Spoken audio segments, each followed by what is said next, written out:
through this high speed and low latency 5G, they can connect to the emergency physician directly, so that the live video call will be there. So if needed, even the super specialty doctors can also guide the treatment when the ambulance is moving. So நீங்கள் கேட்கலாம் என்ன normal ஆம்புலன்ஸ்க்கும் இந்த 5G ஆம்புலன்ஸ்க்கும் என்ன difference கேட்கலாம். So இந்த normal ஆம்புலன்ஸில் உங்களுக்கு தெரியும் எமர்ஜென்சி அவங்க கால் பண்ணுவாங்க, patient will be picked up.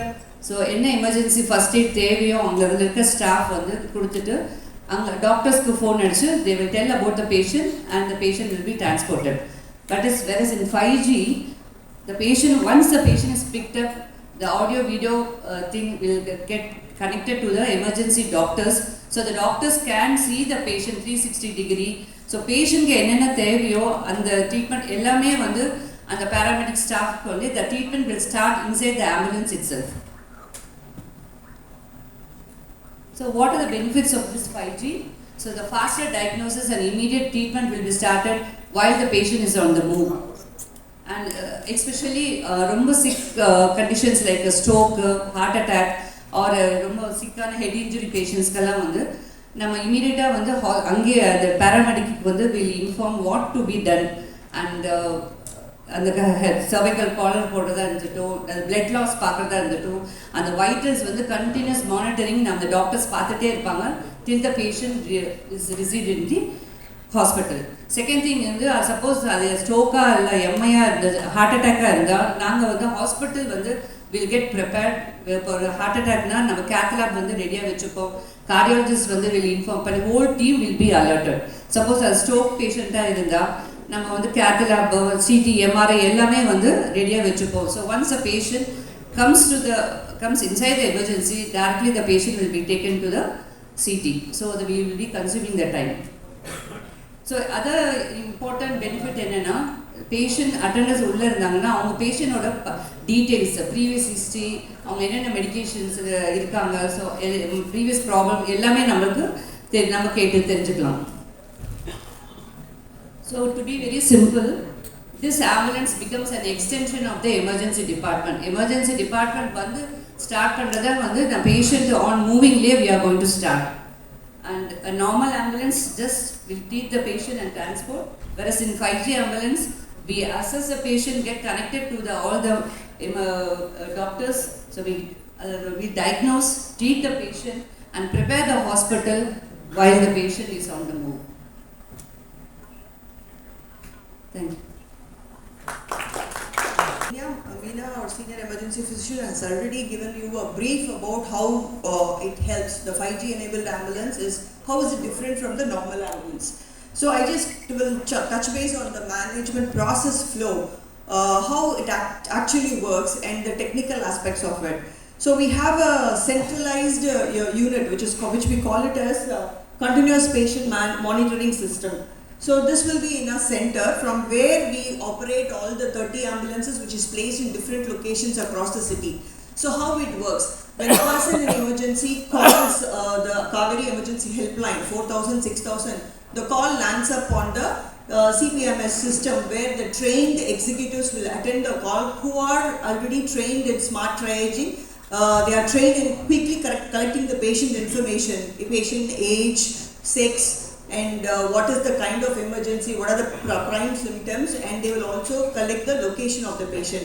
And this will be fed into a software application which we call it as CRM, Customer Relationship Management application, which works smart. It does a smart triaging, and it is already integrated with the GPS tracking software, which will already have the information about all the 30 ambulances which are located across various locations in the city.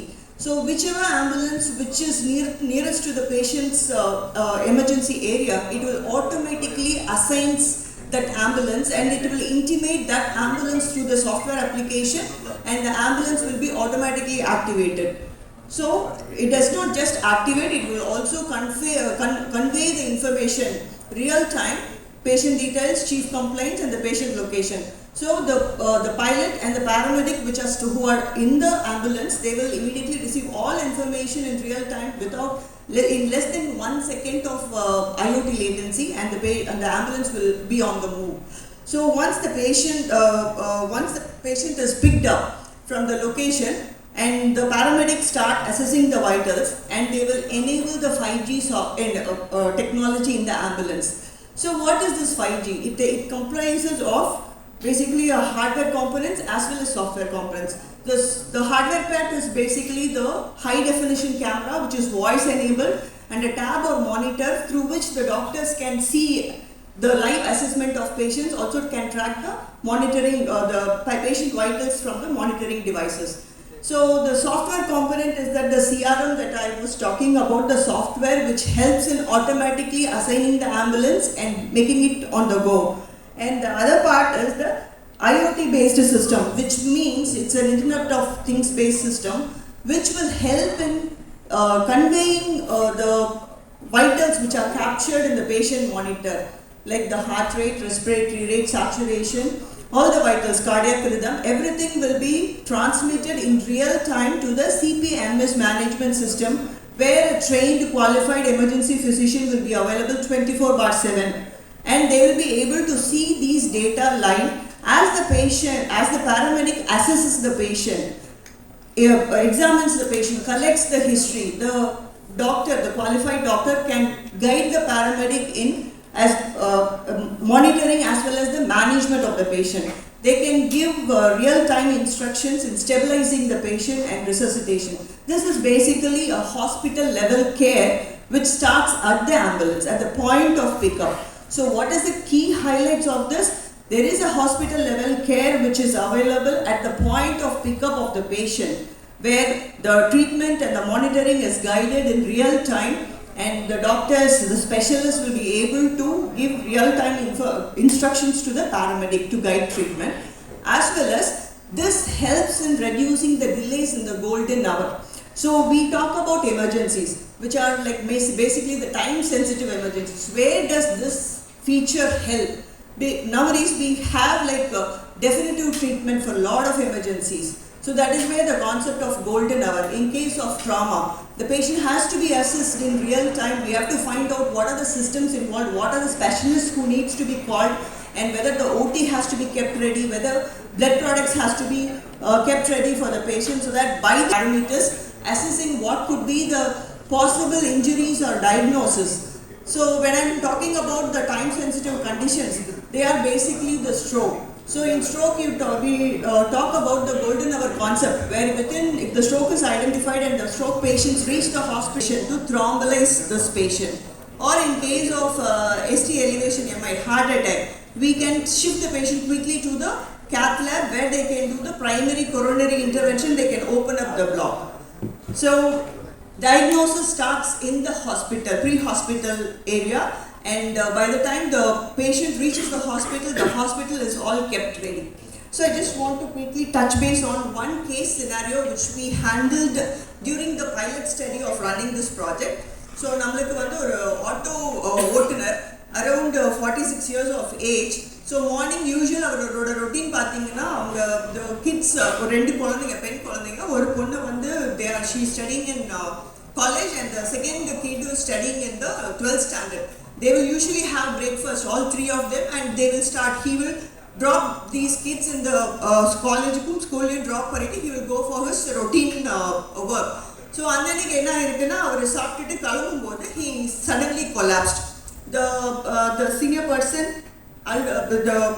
the daughter called us immediately, the ambulance, and the CPMS center executives have taken the patient details, அவங்களோட location, இமீடியட்டா ambulance dispatch ஆயிடுச்சு. So by the time patient அங்கே போய் pickup பண்ணும்போது த elder doctor, பெரிய பொண்ணு மட்டும் அவங்களோட அக்கம்பெனி பண்ணி நம்மளோட ஆம்புலன்ஸில் வந்தாங்க. The paramedic has enabled 5G ambulance 5G activate பண்ண உடனே த எமர்ஜென்சியில் இருக்கிற doctor we were able to see the patient and assess the patient in real time. நம்ம சொல்கிறோம் டைம் சென்சிட்டிவ் கான்செப்ட் 4.5 ஹவர்ஸில் வரணும். டோரில் வந்ததுலேருந்து நம்ம அவங்களுக்கு என்ன டைப் ஆஃப் ஸ்ட்ரோக், இது பிளாக்னால வந்ததா ப்ளீட்னால வந்ததா அப்படிங்கிறத கன்ஃபார்ம் பண்ணுறதுக்கு பேஷண்ட்டை வந்து நம்ம டெஃபினட்டாக ஒரு ஸ்கேன் பண்ணி ஆகணும். அதுக்கப்புறம் அந்த பேஷண்ட்டோட ப்ரீவியஸ் ஹிஸ்ட்ரி என்னென்ன இருக்குது, அவங்களோட மெடிகேஷன்ஸ் என்னென்ன எடுத்துக்கிறாங்க, அவங்களுக்கு அந்த மெடிகேஷன் த்ராம்பலைஸ் பண்ணுற மெடிகேஷன் கொடுக்கறதுக்கு ஏதாவது எக்ஸ்க்ளூஷன் க்ரைட்டீரியா இருக்கா அப்படிங்கிறதெல்லாம் நேரோ டவுன் பண்ணி ஸ்ட்ரோக்கோட சிவியாரிட்டி அசஸ் பண்ணிட்டு அதுக்கப்புறமா தான் நம்ம அந்த ட்ரக்கை கொடுக்க முடியும். ஸோ இந்த ப்ராசஸ் ஜென்ரலாக பார்த்தீங்கன்னா it will take anywhere between 20 to 30 minutes. இந்த ப்ராசஸை we were able to complete it when the patient before the patient reaches the hospital. So அதுக்கு முன்னாடியே அவங்களுக்கு எந்த மாதிரியான ஸ்ட்ரோக் வந்திருக்கலாம், அவங்க ஆல்ரெடி என்னென்ன மெடிகேஷன்ஸ் இருக்கிறாங்க அப்படிங்கிற information, also stroke severity index அசஸ்மெண்ட்டையும் நம்ம அது ஒரு 11 questionnaire இருக்குது, அதுக்கு ஒரு ஸ்கோரிங் சிஸ்டம் இருக்குது. இது எல்லாமே நம்ம ரியல் டைமில் கேமரா மூலியமாக பார்த்து பேராமெடிக்கை அசஸ் பண்ண சொல்லி we have also observed and the neurologists were also there by the side. So எல்லா அசஸ்மெண்ட்டும் முடிச்சு பேஷண்ட்டுக்கு தேவையான இனிஷியல் ஸ்டெபிலைசேஷனை பண்ணி patient was shifted directly to the imaging. So imaging முடித்த உடனே the daughter was counseled regarding the definitive treatment and the injection was provided in 20 minutes since the pickup time. So this is how இந்த patient நம்மளுக்கு ஒரு வருஷத்துக்கு முன்னாடி நம்ம ஆரம்பிச்சும்போது emergency தான் மெயினாக ஃபோக்கஸ் பண்ணோம். நானும் ஒரு எமர்ஜென்சி அண்ட் ஐசி பார்க்குற டாக்டர். அப்போ நம்ம பல தடவை வந்து பேஷண்ட் வந்து ஹாஸ்பிட்டலுக்கு வரும்போது கொஞ்சம் லேட்டாக வந்துட்டாங்க, நம்ம சினிமாலாம் பார்ப்போம், இன்னும் கொஞ்சம் 10 நிமிஷத்துக்கு முன்னாடி வந்தால் காப்பாற்றிக்கலாம்னு சொல்லுவோம். பட் அது நிஜமாலுமே ட்ரூத் ஆக்சுவலாக. ஸோ நிறைய பேஷண்ட் வந்து ஒரு ½ hour முன்னாடி வந்திருந்தால் காப்பாற்றிருக்கலாம், இல்லை ஆம்புலன்ஸ்லேயே ஒரு first aid proper first aid நம்ம பண்ணியிருந்தால் காப்பாற்றிக்கலாங்கிற ஒரு ஃபீலிங் தான் எப்பொழுதுமே இருந்தது. பட் இதுக்கு வந்து நம்ம ஹாஸ்பிட்டல் எவ்வளோ நல்லா பண்ணாலும் ப்ரீ ஹாஸ்பிட்டல் கேர் ஆம்புலன்ஸில் எப்படி நல்லா பண்ண போகிறோங்கிறது அது ரொம்ப முக்கியம். அவுட்கம் வந்து டாக்டர் சொன்ன மாதிரி அது அவுட்கம் ரொம்ப இம்ப்ரூவ் பண்ணும். பட் இந்த ஆம்புலன்ஸ் சர்வீசஸ் வந்து 5G கனெக்டட் ஒரு ஐசியூவில் ஒரு பேஷண்ட் எப்படி மானிட்டர் பண்ணி ஒரு டாக்டரோட கேரில் எப்படி இருக்காங்களோ அதே மாதிரி ப்ரீ ஹாஸ்பிட்டல் செட்டிங்கில் ஒரு ஆம்புலன்ஸில் அது கேர் கொடுக்கறதுனால டயக்னோசிஸ் முன்னாடியே நடக்குது, மெடிசன்ஸ் அங்கேயே கொடுக்குறாங்க. ஸோ பை த டைம் ஹாஸ்பிட்டலுக்குள்ளே வரும்போது ஒரு ஸ்டெபிலைஸ்டு பேஷண்ட்டாக வராங்க, அதனால் அவங்க டிஸ்சார்ஜ் ஆகி போகும்போது முழு ரெக்கவரி கிடைக்குது. இதுதான் இதோட இம்பார்ட்டன்ஸ். இது வந்து எல்லா முக்கியமான இடத்துலையும் வச்சுருக்கிறோம். இதில் என்ன முக்கியமான விஷயம் அப்படின்னு பார்த்தீங்கன்னா, நீங்கள் தமிழ்நாடு வந்து இந்த கடவை டிரான்ஸ்பிளான்ட்டில் முன்னோடியாக இருக்குது. அதுக்கு காரணம் என்னென்னா அந்த ஆர்கனை டிரான்ஸ்போர்ட் பண்ணுறதுங்கிறது க்ரீன் காரிடார் சொல்லுவாங்க. அந்த க்ரீன் காரிடார் பண்ணுறதுக்கு வந்து நம்மளோட போலீஸ் டிபார்ட்மெண்ட் காவல்துறையினரோட சப்போர்ட் ரொம்ப நல்லா இருந்தது. நீங்கள் நிறைய வீடியோஸ் பார்த்துருப்பீங்க, அதை பற்றி மூவியும் வந்திருக்கு. அதோட சப்போர்ட் இருந்ததுனால தான் நாங்களே வந்து we have transport ambulance Chengalpattu எங்கேருந்துலாம் டிரான்ஸ்போர்ட் பண்ணியிருக்கோம், மெட்ரோவில் டிரான்ஸ்போர்ட் பண்ணியிருக்கோம். அந்த சப்போர்ட் இருக்கிறதுனால தான் இன்றைக்கி நம்ம வந்து சீஃப் கெஸ்ட்டாக சாரை இன்வைட் பண்ணியிருக்கோம். ஏன்னா வந்து it is actually a Thanksgiving. As we honor and felicitate Dr. A. Amalraj, IPS, Additional Director General of Police from the Greater Chennai Police as our chief guest.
இந்த 5G ஆம்புலன்ஸ் துவக்க நிகழ்ச்சியில் வந்திருப்பது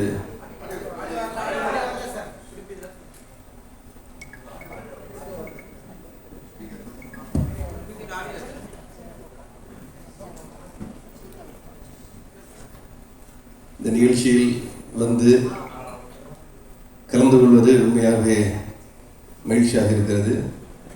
அழைத்தமைக்கு chairman doctor Manivannan அவர்களுக்கும் அவருடைய மருத்துவ அதிகாரிகள் அனைவருக்கும் நன்றியை தெரிவித்துக் கொள்கிறேன். பல நேரங்களில் எவ்வளவு விரைவாக மருத்துவமனைக்கு அந்த நோயாளியை கூட்டி செல்வது என்பது அவர் உயிருடன் இருப்பதற்கும் உயிர் போவதற்கும் காரணமாக இருக்கிறது. மிக விரைவாக மருத்துவமனைக்கு கொண்டு சென்றால் அந்த நோயாளி உயிர் பிழைப்பதற்கான வாய்ப்பு மிக அதிகமாக இருக்கிறது என்பது எல்லோருக்கும் தெரியும்.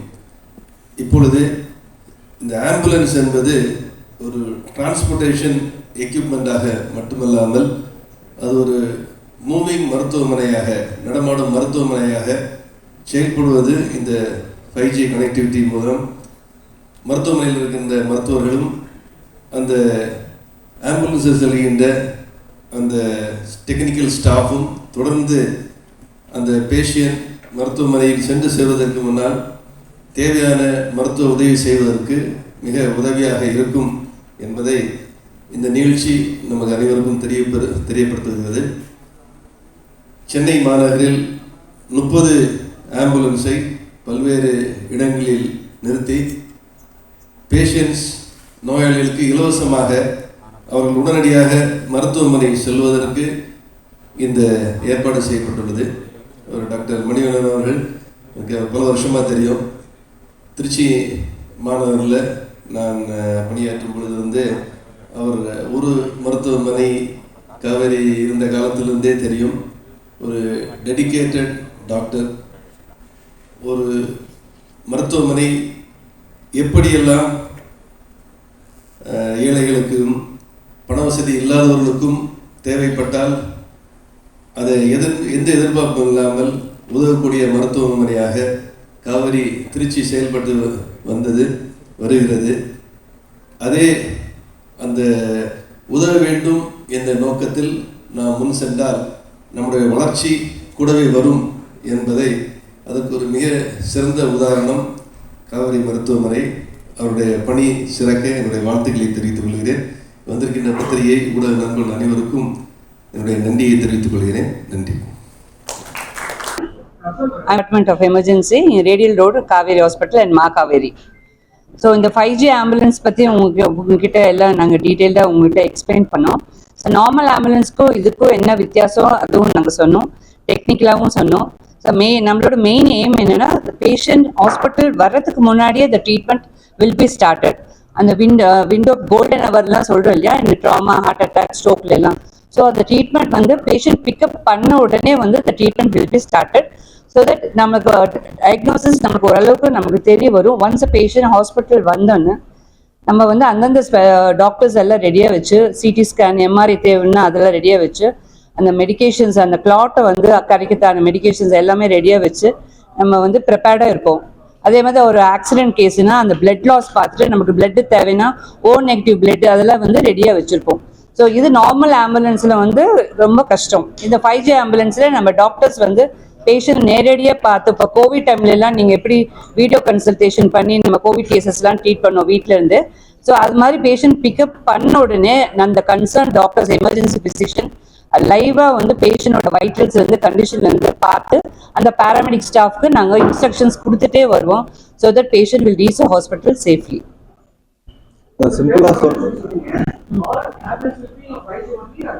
Yeah. Yes. All the 30 ambulances are 5G enabled. ஆமா. இல்ல சென்னை பொறுத்தளவு 30 இருக்கு சார். அதுல எல்லாமே 5G enabled. ஸோ வேரியஸ் லொகேஷன்ஸ்ல ஃபார் எக்ஸாம்பிள் சொன்னா உங்களுக்கு பெரம்பூர், தொண்டார்பேட் அந்த மாதிரி நிறைய லொகேஷன்ஸ்ல அந்தந்த ஹாஸ்பிட்டல்ஸ் பக்கத்துல எப்படி எல்லா ஏரியாவும் கவர் பண்ண முடியுமோ அந்த மாதிரி we have the Kaveri management has placed the ambulances. So அதில் இந்த 5G வர்றதுங்கிறது ரொம்பவே advantage compared to normal ambulances. So ma'am சொன்ன மாதிரி நம்ம இந்த பைலட் ஸ்டடி பண்ணும்போது எங்கள் இதுலேயுமே ஒரு 46 வயசுள்ள ஒரு பேஷண்ட் வீட்டிலேயே கொலாப்ஸ் ஆகிட்டாரு. அவரை என்ரூட்லேயே ரெசிஸ்டேட் பண்ணிட்டு, லைக் கார்டியோ பல்மனரி ரெசிஸ்டேஷன் சொல்லுவாங்க இல்லையா, அது பண்ணிட்டு அதுக்கான மெடிக்கேஷன்லாம் கொடுத்து we're able to guide properly. So அந்த பேஷண்ட் ட்ரீட்மெண்ட் பண்ணிட்டு எங்கள் ஹாஸ்பிட்டல்லேருந்து he went walking home. So வெறும் 46 வயசு தான். ஸோ அந்த மாதிரி we have had good examples pilot பண்ணும்போது. ஸோ எங்களை பொறுத்தளவு இந்த இதை நம்ம அப்ளை பண்ணுறதுனால it will tremendously benefit patient care. சிம்பிளா சொல்லணும்னா எமர்ஜென்சியோட ஒரு எக்ஸ்டென்ஷன்.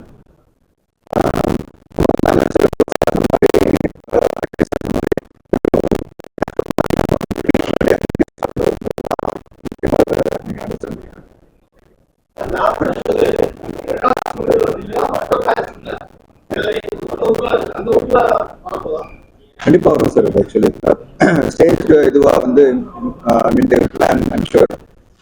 அது என்ன பிளான் பண்ணிருக்காங்கிறது இப்போதைக்கு எங்களால ஷூரா சொல்ல முடியல. பட் தென் டெஃபினட்டா இங்க ஸ்டார்ட் பண்ணிட்டு it will spread definitely.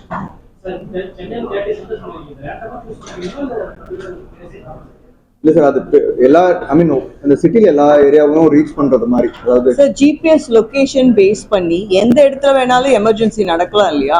So எல்லா ஏரியாவுக்கும் காமனா இருக்கிற மாதிரி லொகேஷன்ஸ் ஒவ்வொரு, இப்போ பெரம்பூர்னா அந்த இடம் பிளஸ் அது சுத்தி இருக்கிற 5 கிலோமீட்டர்ஸ்க்கு ஒரு காமன் பிளேஸ்ல இருக்கிற ஒரு ஆம்புலன்ஸ். ஸோ பெரம்பூர்ல ஒரு எமர்ஜென்சி கால் வருதுன்னா அந்த ஆம்புலன்ஸ் ஆக்டிவ் ஆகும். இல்லை அதுக்கு பக்கத்துல கொளத்தூர்ல ஒரு எமர்ஜென்சி கால் வருதுன்னா அந்த பெரம்பூர் ஆம்புலன்ஸ் டக்குனு ரீச் ஆகும். ஸோ அந்த மாதிரி டிஃப்ரெண்ட் லொகேஷன்ஸ்ல ஜிபிஎஸ்ல மேப் பண்ணி, so it covers everywhere. Like சென்னையில் இருக்கிற எல்லா ஏரியாவுக்கும் கவர் பண்ற மாதிரி எல்லா இந்த 30 ஆம்புலன்ஸும் பிளேஸ் பண்ணியிருப்பாங்க.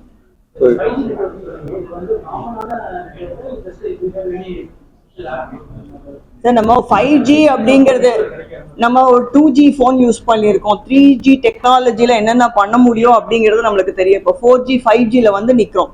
ஸோ இது ஒரு 5G டெக்னாலஜி தானே. ஸோ ஒரு ஹார்ட்வேருங்கிறது நம்மளுக்கு மொபைல் ஃபோன் உள்ள இருக்கிற ஆப் எல்லாமே அது சாஃப்ட்வேர். ஸோ இதே மாதிரி தான் அங்கே இருக்கிற நம்ம ஆம்புலன்ஸ்ல இன்ஸ்டால் பண்ணியிருக்கிற camera, high definition camera with voice enabled, 2 way பேசுறது கேட்கும் நம்மளுக்கு. ஸோ அங்கே ஒரு மானிட்டர், இப்போ ACLS ambulance, advance life support featured and enabled ஆம்புலன்ஸுங்கும் போது அதுக்கு ஒரு ரிக்குவயர்மெண்ட்ஸ் இருக்கு. ஒரு பயோமெடிக்கல் எக்யூப்மெண்ட்ஸ் இருக்கு, ventilator, defibrillator, patient monitor, syringe pump, இந்த மாதிரி மெடிக்கல் எக்யூப்மெண்ட்ஸ் போக ஹார்ட்வேர்னு பார்த்துக்கிட்டிங்கன்னா நம்ம ஒரு கேமரா இன்ஸ்டால் பண்ணுறோம் அண்ட் ஒரு டேபோ ஒரு மானிட்டரோ அதில் இருக்கும். ஸோ அது மூலியமா நம்ம பேஷண்ட் வந்து அந்த பேராமெடிக் எமர்ஜென்சி மெடிக்கல் டெக்னாலஜிஸ்ட் எப்படி அசஸ் பண்ணுறாரு, எப்படி மானிட்டர் பண்ணுறாரு, நம்ம அவரை எப்படி கைட் பண்ணுறோம். ஸோ பேராமெடிக்கு ஒரு எமர்ஜென்சினால ஒரு பேனிக் சுச்சுவேஷன், என்னதான் நம்ம படிச்சு எல்லாம் ஹேண்டில் பண்ணியிருந்தாலும் அந்த chaos, because they're on the move. இது நம்ம ஹாஸ்பிட்டல்ல ஒரு கத்தில இருக்கிற பேஷண்ட் நம்ம பார்க்கல, அவங்க ஆன் த மூவ்ல இருக்காங்க, பேஷண்ட் அன்ஸ்டேபிளா இருக்காங்க, அங்க வைட்டல்ஸ் ஹார்ட் ரேட் ஜாஸ்தியா இருக்கு, பிபி ரெக்கார்ட் ஆகல. அப்படிங்கும்போது அந்த பேராமெடிக் சிங்கிள் ஹேண்டடா ஹேண்டில் பண்றதுக்கும் நம்ம லைவா ஒரு எமர்ஜென்சி டாக்டர் சீனியர் பர்சன் லைவா பார்த்து அவங்களுக்கு கைட் பண்ணும்போது கேர் அப்படிங்கிறது ஒரு ஹாஸ்பிட்டல்ல கிடைக்கிற கேர் ஆம்புலன்ஸ்ல at the time of pickup இருந்தே நம்மளுக்கு தெரிஞ்சது. மோஸ்ட் ஆஃப் த டைம்ஸ் இந்த பைலட் ப்ராஜெக்டோட நாங்க பார்த்துட்டது என்னதுன்னா, நம்ம பேஷண்ட்டை வந்து நம்ம எக்ஸாமின் பண்ணி நம்மளுக்கு ஒரு டயக்னோசிஸ் வரும். ஸோ அந்த டயக்னோசிஸ்க்கு தேவையான இன்வெஸ்டிகேஷன், அதோட டெஃபினட்டிவ் மேனேஜ்மெண்ட். அதாவது ஒரு பிளட் லாஸ் இருந்ததுன்னா அது எங்கிருந்து ப்ளீட் ஆகுதோ அந்த சோர்ஸை கண்ட்ரோல் பண்றதுங்கிறது தான் டெஃபினட்டிவ் மேனேஜ்மெண்ட். ஒரு ஹார்ட் அட்டாக் வருதுன்னா அது எந்த வெசல் பிளாக் ஆயிருக்கோ அதை ஓப்பன் அப் பண்றதுக்கு பலூன் போட்டு அந்த பிளட்டை வந்து மறுபடியும் ரெஸ்டோர் பண்றதுங்கிறதா டெஃபினட்டிவ் ட்ரீட்மெண்ட். இந்த ட்ரீட்மெண்ட் நம்மளுக்கு கிடைக்கணும்னா சீக்கிரமா டயக்னோஸ் பண்ணணும், சீக்கிரமா பேஷண்ட்டை ஸ்டெபிலைஸ் பண்ணணும், நம்மளுக்கு அவங்களோட ஹிஸ்டரி தெரியணும், அந்த ட்ரீட்மெண்ட்டுக்கு இவங்க எலிஜிபிளான்னு தெரியணும். இது எல்லாமே ஒரு அசஸ்மெண்ட் பேசிக்கா நீங்க எடுத்துக்கிட்டா கூட 20 to 30 மினிட்ஸ் நம்ம என் ரூட் வர வழியிலேயே இதை நம்ம பண்ணிட முடியும். ஸோ அந்த கோல்டன் ஹவர்ல இருக்கிற டிலேவை வந்து நம்மளால குறைக்க முடியும். ஸோ இதனால நாங்க பார்த்தது என்னன்னா, ஆப்ரேஷனல் எஃபிஷியன்சிங்கிறது ஒன்று. இப்போ நம்ம யாரும் வந்து போய் தியேட்டர்ல நின்று டிக்கெட் வாங்குறது கிடையாது, ரயில்வே ஸ்டேஷன்ல போய் டிக்கெட் வாங்குறது கிடையாது. Everything we are doing online. ஆன்லைன்ல கிளாஸ் அட்டென்ட் பண்றோம். why not emergency care? It's high time. Okay, இதோட அவுட்கம் வந்து இப்போ உங்களோட மெயினா இந்த மீடியா ரிலீஸ் நீங்க கொண்டு போய் சேர்க்க வேண்டிய விஷயம் என்னன்னா, இது ஒரு ஆம்புலன்ஸ்ல ஒரு எக்ஸ்ட்ராவா ஒரு கேமரா வச்சிருக்காங்க, ஒரு டேப் வச்சிருக்காங்க அப்படிங்கிறது கிடையாது. இதனால நாங்க கொடுக்கக்கூடிய கிளினிக்கல், நாங்க எக்ஸ்பீரியன்ஸ் பண்ற அந்த கிளினிக்கல் எக்ஸலன்ஸ், பேஷண்ட் அவுட்கம், இது அவ்வளவா இல்லாததுனால மக்களுக்கு தெரியல. ஸோ யார் எக்ஸ்பீரியன்ஸ் பண்றாங்களோ அவங்களுக்கு தான் தெரியும் வந்த உடனே நம்ம ட்ரீட்மெண்ட் பண்ணிட்டாங்கிறது. பட் இது நடக்கும் அப்படிங்கிற விஷயத்த, அந்த அவேர்னஸ் தயவு செய்து மக்களுக்கு புரியுற மாதிரி நீங்க கன்வே பண்ணுங்க. ஸோ நாங்க மெடிக்கல் டெர்மினாலஜில நம்ம எக்ஸ்பிளைன் பண்ணியிருப்போம். அந்த டெக்னாலஜி அந்த ப்ராசஸ்ல ஏதாவது டவுட் இருந்தா கேளுங்க. இன்னும் 2 பாயிண்ட் மட்டும் நான் சொல்ல வரும்போது என்னன்னா, ஒன்று வந்து இந்த ஜிபிஎஸ் லைவ் ட்ராக் பண்ணுறதுனால இப்போ நம்ம மெட்ரோ இது கன்ஸ்ட்ரக்ஷன் இருக்குது இல்லைங்களா, ஸோ டிரான்ஸ்போர்ட் நம்ம நார்மலாக போகிறது வந்து நிறையா இருக்கு. அது வந்து பார்த்து எந்த வழியாக சீக்கிரம் ஹாஸ்பிட்டல் வந்து சேரணும் என்பது வந்து ஹெல்ப் பண்ணும். மாஸ்க்